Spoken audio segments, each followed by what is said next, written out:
प्रकरण 30 चमत्कारों का नियम। महान उपन्यासकार लियो टॉल्स्टॉय ने एक अत्यंत रोचक कथा लिखी थी, 3 वैरागी। उनके मित्र निकोलस रोड्रिच ने उसे संक्षेप में इस प्रकार प्रस्तुत किया। एक द्वीप पर 3 वृद्ध वैरागी रहते थे। वे इतने भोले भाले थे कि उन्हें केवल एक ही प्रार्थना आती थी, हम 3 हैं, तू 3 है, हम पर दया कर। इस अत्यंत सीधी सादी प्रार्थना के समय महान चमत्कार प्रकट होते थे। वहाँ के बिशप ने इन तीनों वैरागियों और उनकी अस्वीकार्य प्रार्थना के बारे में सुना और उसने उन्हें धर्म नियमों के अनुसार अधिकृत प्रार्थना सिखाने के लिए उनके पास जाने का निश्चय किया।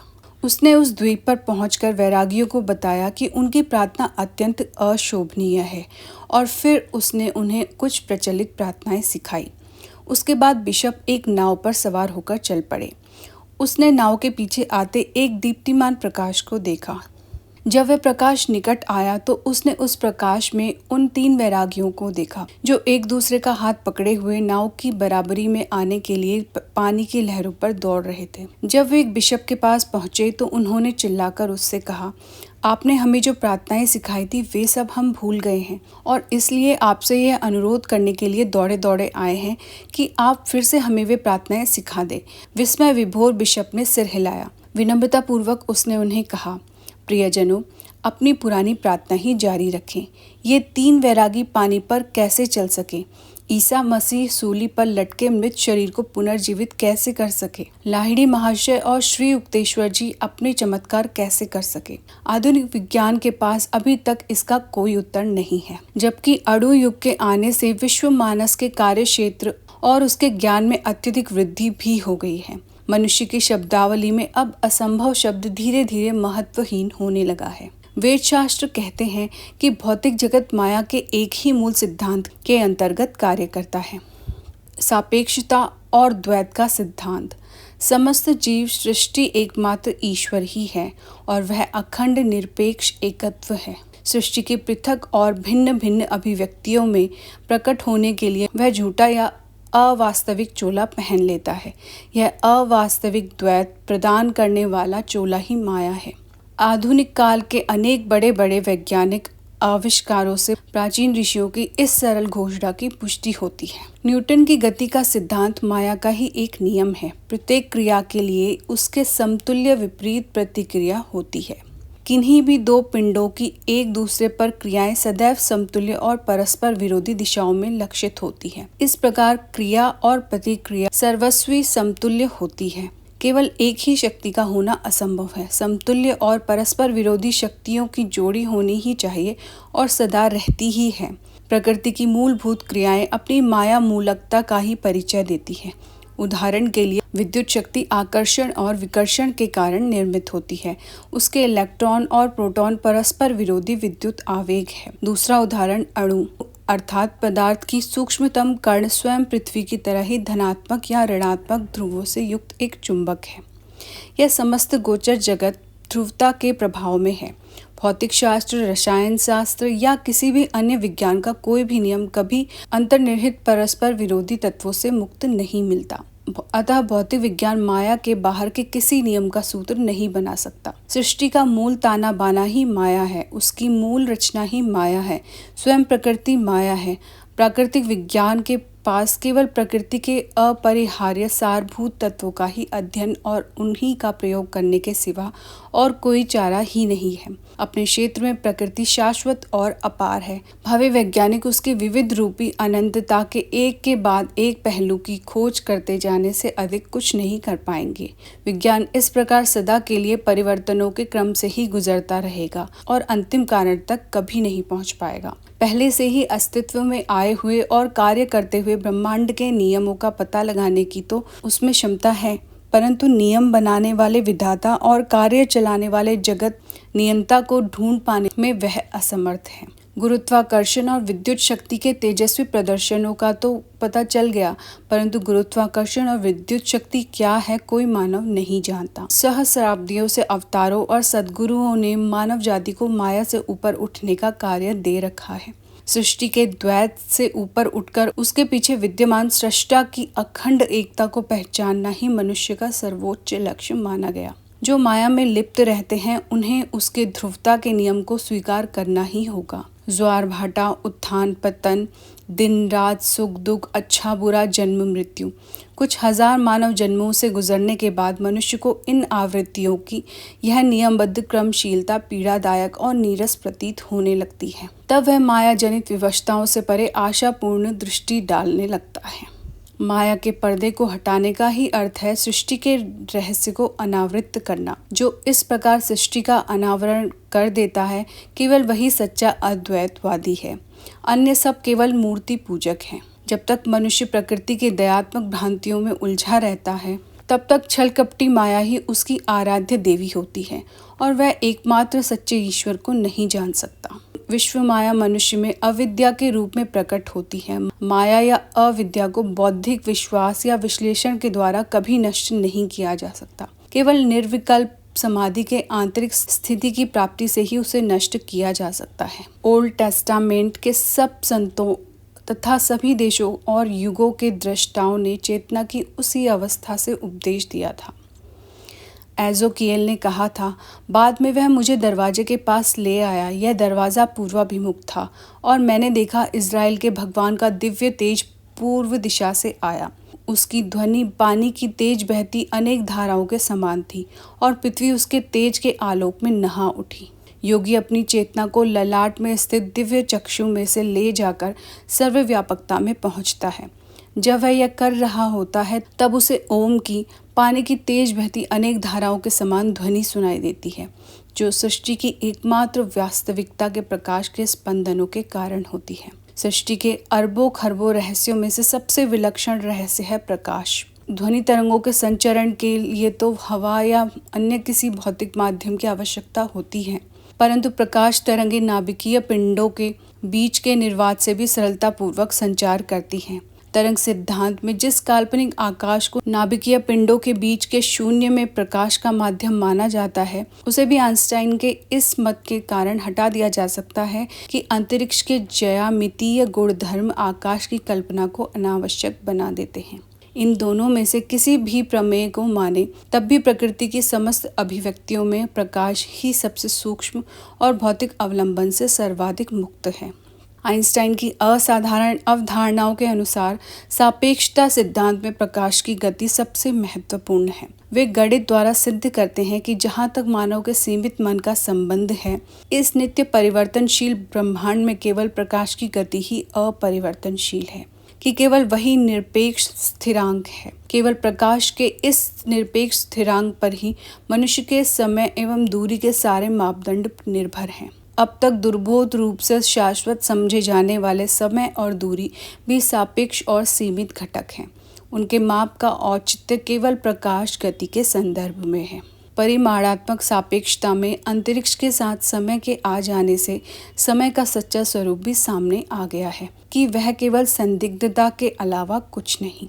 कुछ ही समीकरणों को प्रस्तुत कर आइंस्टाइन ने एक प्रकाश को छोड़कर विश्व के सारे तथाकथित निश्चित तथ्यों का उन्मूलन कर दिया। बाद में जब आइंस्टाइन ने अपना एकीकृत क्षेत्र सिद्धांत प्रस्तुत किया, तो उसमें उन्होंने एक ही गणितीय सूत्र में गुरुत्वाकर्षण नियम तथा विद्युत चुंबकत्व नियम को अंतर्भूत करने का प्रयास किया। इस प्रकार ब्रह्मांड की रचना को एक ही नियम के प्रकारांतर के सिद्धांत में लाकर आइंस्टाइन युगों युगों को पार कर उन ऋषियों की श्रेणी में जा पहुँचे हैं, जिन्होंने सृष्टि का एक ही आधार होने की घोषणा की थी, नित्य परिवर्तनशील माया। इस युगांतरकारी सापेक्षता सिद्धांत से सूक्ष्मतम परमाणु के अनुसंधान की गणितीय संभावनाएं जाग उठी हैं। अब बड़े बड़े वैज्ञानिक दृढ़ता के साथ न केवल यह कहने की हिम्मत कर रहे हैं कि अणु पदार्थ नहीं बल्कि शक्ति है, वरन वे यह भी कह रहे हैं कि आणविक ऊर्जा का स्वरूप मूलतः मनमोय है। Sir Arthur Stanley Eddington the nature of the physical world नामक पुस्तक में लिखते हैं, यह बात अब पूरी तरह समझ में आ चुकी है कि भौतिक विज्ञान केवल परछाइयों के जगत से संबंधित है और यही अपने आप में एक महत्वपूर्ण प्रगति है। भौतिक विज्ञान के क्षेत्र में हम परिचित जीवन नाट्य की परछाइयों के खेल मात्र का अवलोकन करते हैं। मेरे हाथ की छाया टेबल की छाया पर टिकी हुई है और स्याही की छाया कागज की छाया पर अंकित हो रही है। यह सब प्रतीकात्मक है और भौतिक विज्ञानी इसे प्रतीक के रूप में ही रहने देता है, परंतु रसायन शास्त्री मन इन प्रतीकों को उनके मूल स्वरूप में परिवर्तित कर देता है। मोटे तौर पर इस सब का निष्कर्ष यह निकलता है कि इस जगत का सारा प्रपंच केवल मनोमय है। हाल में बनाए गए इलेक्ट्रॉन माइक्रोस्कोप से यह निश्चित प्रमाण मिल चुका है कि परमाणुओं का मूल स्वरूप प्रकाश है और प्रकृति में द्वैत अनिवार्य है। द न्यूयॉर्क टाइम्स ने American association for the advancement of science की एक सभा के समक्ष 1937 में दिखाए गए इलेक्ट्रॉन माइक्रोस्कोप के एक प्रयोग का विवरण इस प्रकार प्रकाशित किया था। अब तक एक्सरे द्वारा परोक्ष रूप से ही जाने जा सकने वाले टंगस्टन की रचना का रवेदार स्वरूप एक प्रतिदीप्त पर्दे पर स्पष्ट रूप से प्रकट हुआ, जिसमें 9 अणु अपने अपने अचूक स्थानों में स्थित दिखाई दे रहे थे। अणुओं की यह रचना घन आकार में थी, जिसमें घन के हर कोने में एक एक अणु था तथा केंद्र में एक। पर्दे पर दिखाई दे रही टंगस्टन की कैलाश में स्थित अणु प्रकाश बिंदुओं के रूप में दिखाई दे रहे थे, जो एक विशिष्ट ज्यामितीय रचना में स्थित थे। कैलाश के इस प्रकाश के घन के चारों ओर हवा के अणु पानी पर झिलमिलाती सूर्य किरणों के समान नाचते प्रकाश बिंदुओं के रूप में दिखाई दे रहे थे। न्यूयॉर्क की बेल टेलीफोन लैबोरेटरीज के डॉक्टर क्लिंटन जे डेविसन तथा डॉक्टर लेस्टर एच जर्मर ने 1927 में सर्वप्रथम इलेक्ट्रॉन माइक्रोस्कोप के सिद्धांत का आविष्कार किया, जिन्होंने यह देखा कि इलेक्ट्रॉन के अस्तित्व के 2 पहलू हैं। उसमें स्वतंत्र कण के भी गुण हैं और तरंग के भी गुण हैं। तरंग गुणों के कारण ही इसमें प्रकाश का स्वभाव है, और इस खोज के साथ ही किसी ऐसी युक्ति की खोज शुरू हुई जिससे इलेक्ट्रॉनों को एक बिंदु पर फोकस किया जा सके, जैसे लेंस के माध्यम से प्रकाश को फोकस किया जाता है। इलेक्ट्रॉन की द्विमुखी गुणात्मकता के आविष्कार के लिए, जिससे यह स्पष्ट हो गया कि समस्त भौतिक जगत द्विगुणात्मक है, डॉक्टर डेविसन को भौतिक विज्ञान में नोबेल पुरस्कार से सम्मानित किया गया। द मिस्टीरियस यूनिवर्स में सर जेम्स जीन्स लिखते हैं, ज्ञान का प्रवाह अब यंत्र विहीन वास्तविकता की ओर बहने लगा है। अब ब्रह्मांड एक विराट यंत्र नहीं, बल्कि एक विराट विचार प्रतीत होने लगा है। इस प्रकार 20वीं सदी का विज्ञान प्राचीन वेदों की भाषा बोलने लगा है। अतः यदि आध्यात्मिक शिक्षा द्वारा नहीं तो विज्ञान द्वारा ही सही, मनुष्य को यह दार्शनिक सत्य समझ लेना चाहिए कि भौतिक जगत नाम की कोई चीज़ ही नहीं है। उसका ताना बाना भी केवल भ्रम है, माया है। विश्लेषण करने पर उसकी सत्यता की मृगमरीचिकाएं विलुप्त हो जाती हैं। भौतिक जगत की सत्यता के प्रति आश्वस्त करने वाले आधार जैसे जैसे मनुष्य के सामने ढहने लगते हैं, वैसे वैसे मिथ्या जगत में आस्था रखने की अपनी भूल का उसे कुछ कुछ एहसास होने लगता है, और यह बात भी उसकी समझ में कुछ कुछ आने लगती है कि उसने प्रभु की उस आज्ञा का उल्लंघन किया है कि तुम मेरे सिवा और किसी को ईश्वर नहीं मानोगे। पदार्थ के वस्तुमान और ऊर्जा की समतुल्यता दर्शाने वाले अपने सुविख्यात समीकरण में आइंस्टाइन ने यह सिद्ध किया है कि पदार्थ के किसी भी कण में निहित ऊर्जा उसके द्रव्यमान या वजन के साथ प्रकाश गति के वर्ग के गुणनफल के बराबर होती है। पदार्थ कणों के विनाश द्वारा आणविक ऊर्जाओं को मुक्त किया जाता है। पदार्थ की मृत्यु ने एक आणविक युग को जन्म दिया है। गणित में प्रकाश गति इसलिए विद्यमान या स्थिरांक नहीं है कि 1,86,300 मील प्रति सेकंड की संख्या स्वयं पूर्ण है, बल्कि इसलिए है कि कोई भी पदार्थ पिंड कभी उस गति को प्राप्त नहीं कर सकता, क्योंकि उसकी गति के साथ उसका द्रव्यमान बढ़ता जाता है।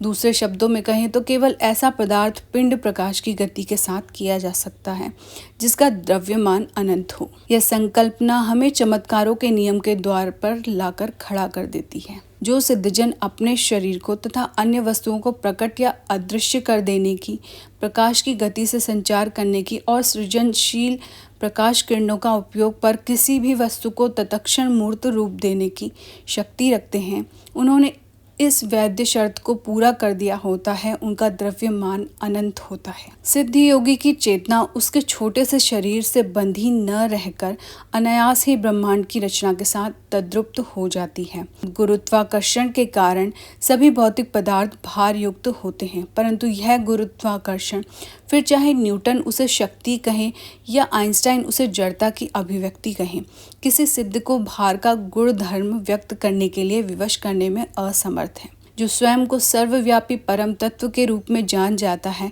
वह फिर काल और देश की सीमा में आबद्ध नहीं रहता।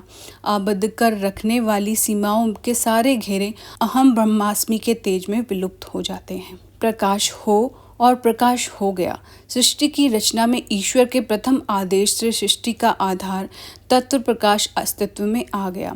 इस अलौकिक माध्यम की किरणों पर ही ईश्वर की सारी अभिव्यक्तियां मूर्त होती हैं। प्रत्येक युग के संतों ने अग्नि और प्रकाश के रूप में ईश्वर के प्रकट होने की बात कही है। सेंट जॉन कहते हैं, उसकी आंखें अग्नि ज्वालाओं के समान थी और उसका रूप ऐसा था मानो सूर्य अपने पूरे तेज के साथ चमक रहा हो। जो योगी अखंड ध्यान द्वारा अपनी चेतना को परम चैतन्य में विलीन कर देता है, वह प्रकाश को सृष्टि के आधार तत्व के रूप में देखता है। उसके लिए फिर पानी बनकर सामने आने वाली प्रकाश किरणों में और जमीन बनकर सामने आने वाली प्रकाश किरणों में कोई अंतर नहीं हो। पदार्थ चेतना से और भौतिक जगत के 3 आयामों से तथा काल के 4थे आयाम से मुक्त होकर सिद्ध पुरुष अपने प्रकाश शरीर को पृथ्वी, जल, अग्नि, वायु की प्रकाश किरणों के बीच से या उनके ऊपर से आसानी के साथ कहीं भी ले जा सकता है। इसलिए यदि तुम्हारी आंख एक हो जाए तो तुम्हारा सारा शरीर प्रकाश से भर जाएगा। मुक्ति प्रदायक ज्ञान चक्षु पर लंबे समय तक मन को एकाग्र करने से योगी भौतिक जगत और उसके गुरुत्वाकर्षण जन्य भार के समस्त भ्रमों को नष्ट करने में समर्थ हो जाता है। तब वह सृष्टि को उसी रूप में देखता है जिस रूप में विधाता ने उसकी रचना की थी, तत्वतः विभेदहीन प्रकाश। हार्वर्ड के डॉक्टर L.T. ट्रोलैंड कहते हैं, आँखों में उभरने वाले चित्रों की रचना भी छपाई में इस्तेमाल की जाने वाली साधारण बिंदु चित्र तकनीक के सिद्धांत पर ही आधारित होती है। अर्थात ये चित्र ऐसे छोटे छोटे बिंदुओं से बने होते हैं जिन्हें आँखों से देखा नहीं जा सकता। नेत्र पटल इतना संवेदनक्षम है कि उचित प्रकार के प्रकाश की अपेक्षाकृत थोड़ी सी मात्रा से भी दृष्टि संवेदन जागृत हो सकता है। चमत्कारों के नियम को ऐसा कोई भी मनुष्य कार्यान्वित कर सकता है जिसने यह बोध कर लिया हो कि सृष्टि प्रकाश से ही बनी है, अर्थात सृष्टि का मूल तत्व प्रकाश है। सिद्ध पुरुष प्रकाश तत्व के अपने दिव्य ज्ञान का उपयोग सर्वव्यापी प्रकाश अणुओं को किसी भी इंद्रिय गोचर अभिव्यक्ति में तत्काल प्रकट करने के लिए कर सकता है। इस प्रकटीकरण के प्रत्यक्ष रूप का निर्धारण योगी की इच्छा तथा उसकी संकल्प शक्ति और मानस चित्रण पर निर्भर होता है। रात में मनुष्य स्वप्न चैतन्य में प्रवेश करता है और प्रतिदिन उसे हर तरफ से आबद्ध कर रखने वाली अहंकार की सीमाओं से मुक्त हो जाता है। नींद में उसे अपने मन की सर्वशक्तिमता का बार बार प्रदर्शन देखने को मिलता है। देखते ही देखते स्वप्न में अनेक वर्षों पूर्व मृत हो गए उसके मित्र प्रकट हो जाते हैं। दूर से दूर स्थित महाद्वीप भी दिखाई देने लगते हैं। उसके बचपन के दृश्य पुनः उभरकर उसकी दृष्टि के सामने आ जाते हैं। सभी मनुष्य को अपने कुछ स्वप्नों में थोड़े समय के लिए अनुभव होने वाली यह मुक्त और अप्रतिबंधित चेतना ईश्वर मग्न संत के मन की नित्य अवस्था होती है। सभी प्रकार के स्वार्थी उद्देश्यों से मुक्त हुआ योगी ईश्वर द्वारा उसे दी गई सृजनात्मक इच्छा शक्ति का उपयोग कर भक्ति की सच्ची प्रार्थना को पूर्ण करने के लिए सृष्टि के प्रकाश अणुओं को पुनः व्यवस्थित करता है। और परमेश्वर ने कहा, हम अपने लक्षणों से युक्त मनुष्यों को बनाएं, उसे अपनी प्रतिमूर्ति बनाएं और वह समुद्र की मछलियों पर, हवा के पक्षियों पर, घरेलू पशुओं पर और सारी पृथ्वी पर तथा पृथ्वी पर रेंगने वाले सब जीव जंतुओं पर अपना प्रभुत्व स्थापित करे। इसी उद्देश्य से मनुष्य और सृष्टि को बनाया गया था कि वह सृष्टि पर अपने प्रभुत्व को जाने और माया का स्वामी बनकर उससे ऊपर उठे। 1915 में संन्यास लेने के कुछ ही दिन बाद मैंने ध्यान में एक बड़ा ही विचित्र दृश्य देखा। उस अनुभव से मानव चेतना की सापेक्षता मेरी समझ में आ गई और माया के दुखद द्वैतों के पीछे मैंने अनंत प्रकाश की अखंडता स्पष्ट देखी। यह अनुभव मुझे तब हुआ जब एक दिन सुबह मैं पिताजी के गढ़पार रोड स्थित मकान में अपनी छोटी सी अटारी में ध्यानस्थ बैठा था। उस समय कई महीनों से यूरोप में प्रथम विश्व युद्ध चल रहा था, जिसमें हो रहे विशाल नरसंहार पर मैं मन ही मन दुखी हो रहा था। जब मैं आंखें बंद कर ध्यान में बैठा था तब अचानक मेरी चेतना एक युद्धोपथ के कप्तान के शरीर में संक्रमित हो गई। जहाज की तोपें और समुद्र तट पर स्थित तोप खाना एक दूसरे पर गोले दाग रहे थे और उनकी गगनभेदी आवाज से वातावरण जैसे फटा जा रहा था। एक बहुत बड़ा गोला आकर हमारे बारूद भंडार से टकराया और हमारा जहाज तहस नहस हो गया। जो थोड़े बहुत नाविक इस विस्फोट में बच गए थे उनके साथ में समुद्र में कूद पड़ा। धड़कते हृदय के साथ मैं किनारे पर सुरक्षित पहुंच गया, परंतु हाय, कहीं से तीव्र गति के साथ आती हुई एक गोली सीधी मेरी छाती में घुस गई। कराहते हुए मैं जमीन पर गिर पड़ा। मेरा पूरा शरीर सुन्न हो गया, परंतु मुझे उसके अस्तित्व का भान था, ठीक वैसे ही जैसे एक पैर के सुन्न हो जाने पर मनुष्य को उसका भान रहता है। मृत्यु के गुप्त कदम आखिर मुझ तक पहुंच ही गए। मैंने सोचा, एक आखिरी निश्वास छोड़कर मैं मूर्छा में डूबने ही वाला था कि अचानक मैंने देखा मैं तो गढ़पार रोड पर अपने कमरे में पद्मासन में बैठा हूँ। मैं अपने पुनः प्राप्त शरीर को टटोल टटोल कर और चिकोटी काट काट कर देखने लगा और मेरे नेत्रों से आनंदातेरी के अश्रु बहने लगे। इस शरीर में छाती में गोली का कोई घाव नहीं था। अपने आप को आश्वस्त करने के लिए मैं सचमुच जिंदा हूँ। मैंने शरीर को आगे पीछे हिलाया डुलाया, लंबी लंबी सांसें ली। इस हर्षोत्फुल्लता और आत्म बधाई के बीच ही अचानक मेरी चेतना फिर से रक्त रंजित समुद्र तट पर पड़े कप्तान के शव में संक्रमित हो गई। मेरा मन पूरी तरह उलझन में पड़ गया।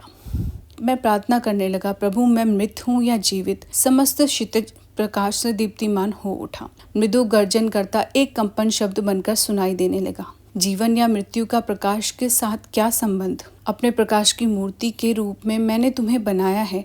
जीवन और मृत्यु के द्वंद्व का संबंध केवल माया से है।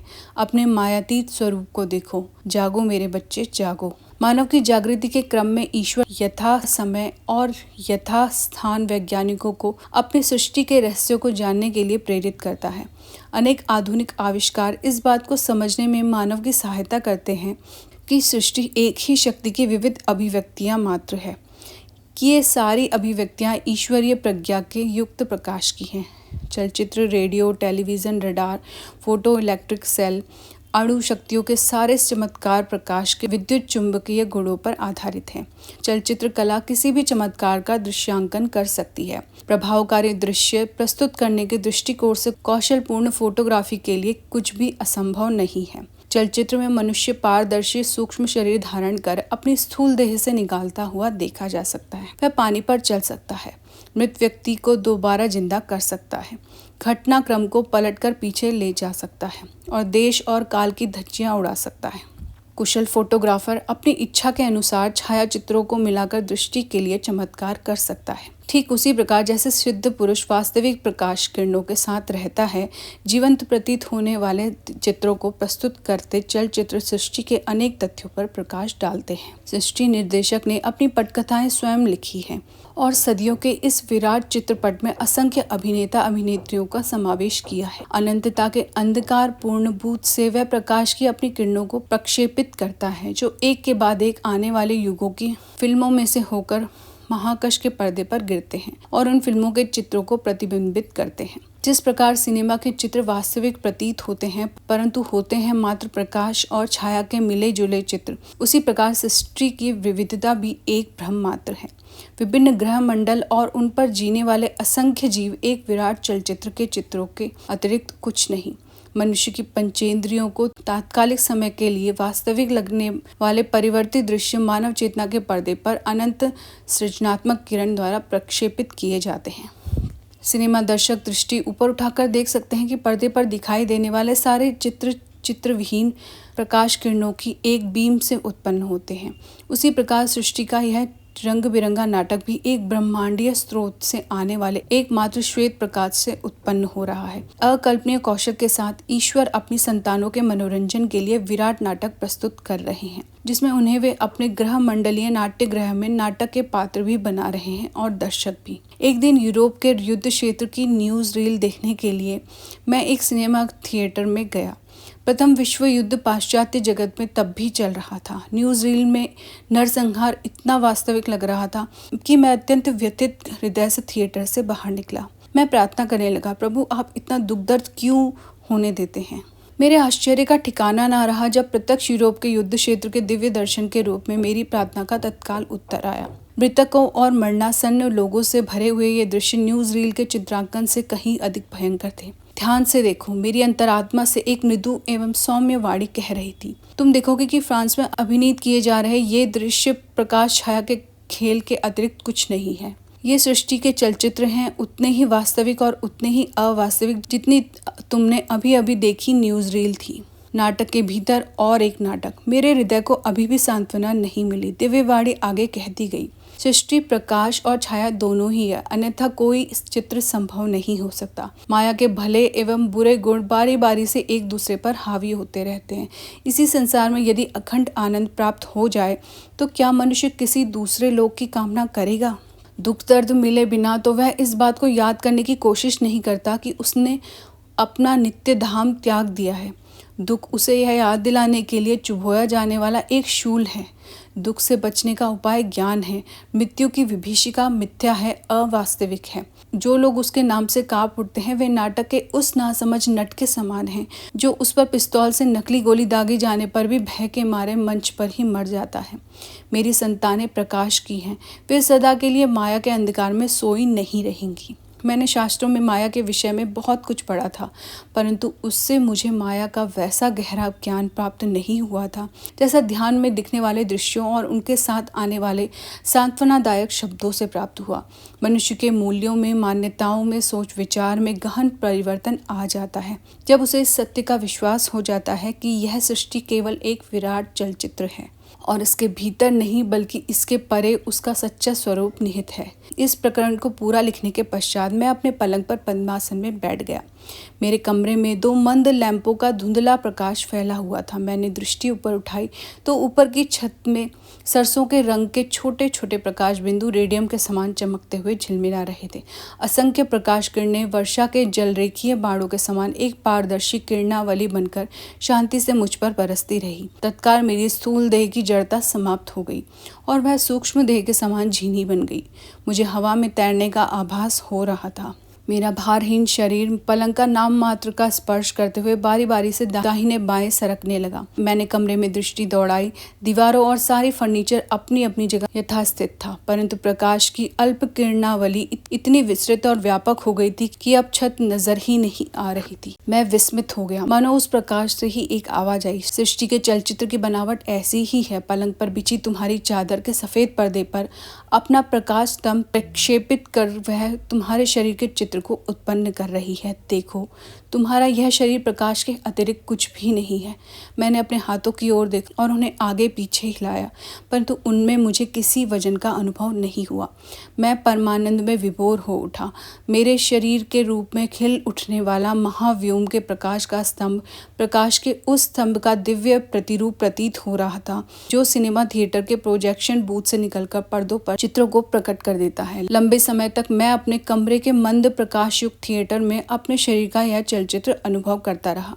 ध्यान में और ध्यान के अतिरिक्त भी मुझे अनेक दर्शन हुए हैं, परंतु यह उन सबसे पूर्णतः निराला था जब मेरे ठोस शरीर का भ्रम पूर्णतः विलुप्त हो गया और जब इस बात का ज्ञान गहराई तक मेरी चेतना में उतर गया कि सभी वस्तुओं का सार केवल प्रकाश ही है, तो मैंने दृष्टि उठाकर ऊपर प्राण कणों की उस धड़कती धारा की ओर देखा और उससे याचना करने लगा, हे दिव्य प्रकाश, कृपा करके मेरे इस तुच्छ शरीर के चित्र को अपने में वापस संभालो, जैसे एलाइजा को प्रकाश के रथ पर स्वर्ग में वापस ले लिया गया था। निश्चय ही यह प्रार्थना कुछ हड़बड़ा देने वाली थी। वह प्रकाश स्तंभ अदृश्य हो गया। मेरे शरीर ने अपना सामान्य वजन धारण कर लिया, जिससे वह बिस्तर को नीचे दबाते हुए बैठ गया। छत में झिलमिला रहे प्रकाश बिंदु टिमटिमाते और अदृश्य हो गए। स्पष्ट था कि अभी मेरा इस संसार से जाने का समय नहीं आया था। और फिर दार्शनिक दृष्टिकोण अपनाते हुए मैंने सोचा, मेरी इस दृष्टता से एलाइजा भी तो नाराज हो जाते। प्रकरण 30 संपूर्ण।